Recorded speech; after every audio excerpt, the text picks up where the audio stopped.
রাষ্ট্রপতি মোহাম্মদ শাহাবুদ্দিনের সাথে সাক্ষাৎ করেছেন সেনাবাহিনী প্রধান জেনারেল ওয়াকারুজ্জামান। আজ সকালে বঙ্গভবনে সেনাপ্রধান রাষ্ট্রপতির সাথে সাক্ষাৎ করেন। বেসামরিক প্রশাসনকে সহায়তার জন্য দেশব্যাপী সেনাবাহিনীর ইউনিটসমূহ কাজ করে যাচ্ছে উল্লেখ করে সেনাবাহিনীর সার্বিক কার্যক্রম সম্পর্কে রাষ্ট্রপতিকে অবহিত করেন সেনাপ্রধান। দেশের মানুষের কল্যাণে এবং জানমালের নিরাপত্তা প্রদানের জন্য সেনাবাহিনীর প্রশংসা করেন রাষ্ট্রপতি। একই সাথে ভবিষ্যতে প্রাকৃতিক দুর্যোগ সহ দেশ ও জনগণের যে কোনো প্রয়োজনে সেনাবাহিনী সবসময় পাশে থাকবে বলে আশা প্রকাশ করেন রাষ্ট্রপতি মোহাম্মদ শাহাবুদ্দিন। রাষ্ট্রপতি কার্যালয়ের ঊর্ধ্বতন কর্মকর্তারা এ সময় সেখানে উপস্থিত ছিলেন। টাকা চুরির জন্য যদি আমার গলায় জুতার মালা পরাইতে হয়, তাহলে আমার শালীর সাথে প্রতারণা করার জন্য তোর ফাঁসি হবে।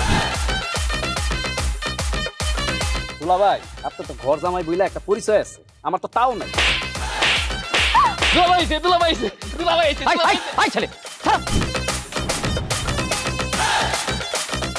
রাজনৈতিক ফ্যামিলির মেয়ে হয়ে ওই কাজ করবে। যারে পাবো হারে পিটাবো, রক্তের নেশায় ধরছে, রক্তের নেশায়, কাঁচা রক্তের নেশায় ধরছে। তোমার এই পলিটিক্স আমার বাম পকেটে থাকে। তোর বউরে ঝামেলা পাকাই। আমি তখন বিয়াই করিনি।